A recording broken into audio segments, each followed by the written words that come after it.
Tu bagi aku. Tu paling besar. Tu yang paling besar. Mungkin orang lain ada lagi lah, Of course lah, kita tak cerita pasal orang lain, kita cerita pasal diri kita. Sebab kita kalau nak compare dengan orang lain, mampus lah bro. Betul lah. Aku buat 10,000, kau buat 1 juta. Orang buat 1 juta, buat 100 juta, mampus. Tak terkejar ke.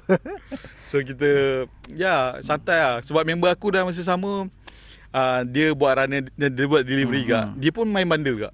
So itu yang macam kita orang macam ada selalu bagi semangat lah each other kan. Motivate lah. Sampai sekarang lah dia sampai sekarang dalam masa sama dia buat bundle. Sekarang lagi lain. Sekarang orang main kat TikTok live. Alright. Kan. So memang kalau siapa yang tak buat live tu, siapa yang tak buat live tu macam agak ketinggalan lah sebenarnya. Kira chances nak jual kat situ lagi tinggi lah. Betul. Kalau kau tengok memang nowadays orang macam tu. Kalau kau tengok kat China kan, dorang memang 100% live.